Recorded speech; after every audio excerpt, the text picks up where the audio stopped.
ዛሬ እንግዲህ ኪራ አባት ሻንጣቸውን ጎትተው መጡ። ጽናትና ኪሩቤል ፍቅራቸውን እየተገላለጹ እያለ በድንገት ወጋሉባቸው ማለት ነው። በር እንኳን ሳያንኳኩ የእውነት እኔ ራሴ እንዴት እንደደነገጥኩኝ አጠይቁኝ። ዛሬ እውነት ለመናገር ደግሞ አሁንም ፍቅራቸውን ሊያደፈርስ መጣይ ሰውዬ ብዬ ምን ላይ ያወራሁት አለ።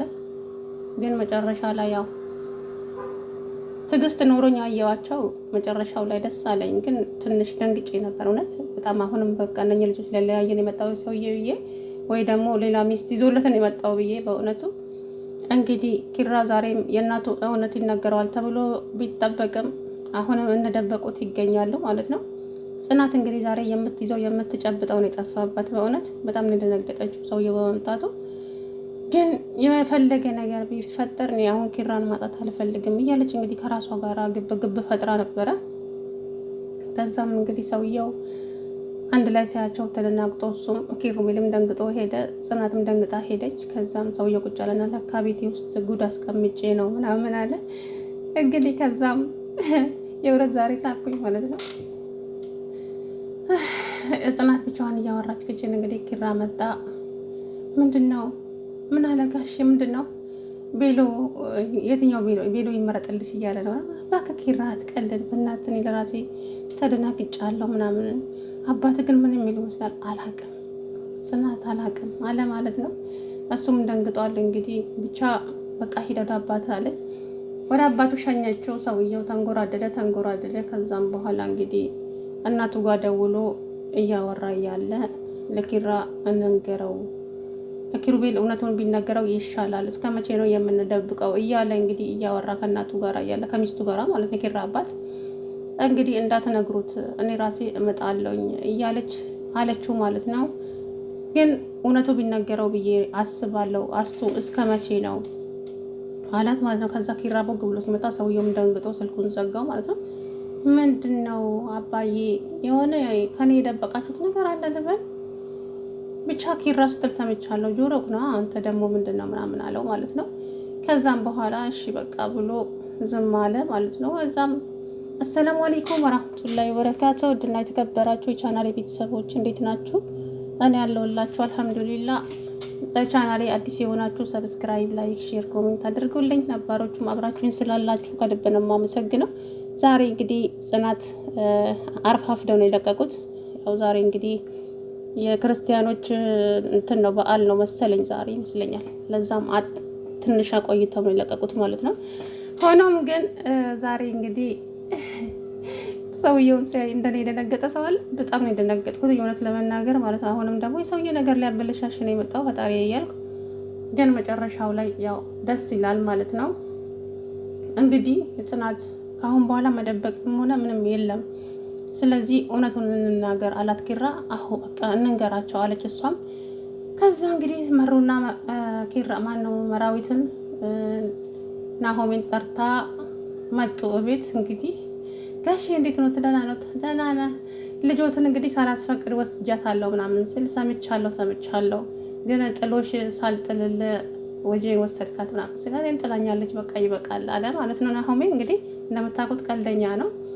እንግዲህ አባ የሆነ ነገር ልነግር ነበረ ዛሬ፣ ስትጓጉት ስትመኙት የነበረውን ዛሬ እውን አድርጌ ልነግራችሁ ነው ምናምን አለው ማለት ነው። እንግዲህ አባቴ ንገረኛ ታዲያ ምንድነው እንደዚያ ጣድፈ ጠርተኸኝ ምናምን አለው። እንግዲህ አባዬ ዛሬ በጣም የምወዳት በጣም የምትወደኝ በጣም የማፈቅራት በጣም የምታፈቅረኝ ልጅን ፍቅረኛ አለችኝ፣ እሷን ላስተዋውቅህ ነው አለው ማለት ነው። እሺ በላ አስተዋውቀኝ። እቹት እና እዚህ ነች እኮ አለ ናሆሜ ችኮላ እኮ ነው ያሳቀኝ የእውነት። እቹት እዚህ ናት እኮ የት አለች? አባዬ ጽናት ናት። ምን አለ?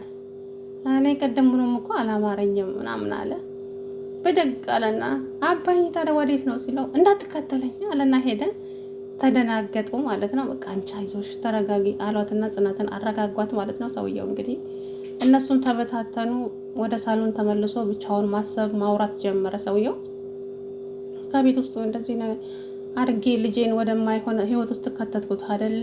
አረ ፈጣሪና መስገን እንደውም ከቤት ያላቆ ከጽናት ያገናኘው አምላክ በእውነት ቤቴን ብታያትማ መልቶን ነበረ ሼባው። እንግዲህ ከዛም አወራ የማይሆን ህይወት ውስጥ ከተትኩት አለ። እያወራ ከዛም ግን ደግሞ ልጅቷ ጥሩ ናት፣ ጠንካራ ጎበዝ ናት፣ ታታሪ ናት፣ አስተዋይ ናት፣ ቅን አሳቢ ናት፣ ቅን ልብ አላት እና ስለዚህ ግን ደግሞ ልጄን ተወደው ይሆን እያለ እንግዲህ እያወራ ቆይ እስቲ ጠርቼ ማውራት አለብኝ እያለ አወራት። ከዛም እንግዲህ ጽናት ሁሉንም ነገር ነገረቻቸው ማለት ነው። ካወሩ በኋላ ግን ተወጀዋለሽ ልጄን አላት። በጣም ነው ጋሼ፣ በጣም ነው የምወደው። ታዲያ ከአሴት ጋር ይቀራረቡ፣ አሴትን እንዲያገባት ያልኩሽ ጊዜ እናንተ ተፋቀሩ ነበር? አዎ ትንሽ ቆይተናል ጋሼ እኔና እሱ ምናምን አለችው ማለት ነው። ይገርማል አለ። ከዛም በኋላ በቃ እሺ በቃ ሂጂ ትችያለሽ አላት። እና ደግሞ ሲቀጥል እንዴት ነው ያ ሁሉ ነገር አስሚዬ አስጠንቅቄ ነግሬሽ ለኪራ እንናገር የምትዩ የእናቱን ነገር? ጋሼ ቢጨንቀኝ እኮ ነው፣ ግን ደግሞ ኪሩቤል ልጅ አይደለም፣ ሁሉንም ነገር ያውቃል፣ መቋቋምም ይችላል። ግን በኋላ የሚጸጽተውን ነገር ባንደብቀው ቆንጆ ነው። አንቺ ከኔ የበለጠ አንቺ ታስቢለታለሽ ማለት ነው አለ። እንደዛ ሳይሆን ጋሼ በቃ ልጁ ልቡ እንዳይሰበር ፈርቼ ነው። በኋላ ደግሞ እውነቱን ቢሰማ ሁላችንንም ይጠራናል ብዬ ነው ምናምን አለችው። ይህንን ነገር ለኪራም ትንፍሽ እንዳትይ ብሎ አሁንም ድጋሚ አስጠነቀቃት ማለት ነው። ይሄ ልጅ እውነቱን ማወቅ ነበረበት።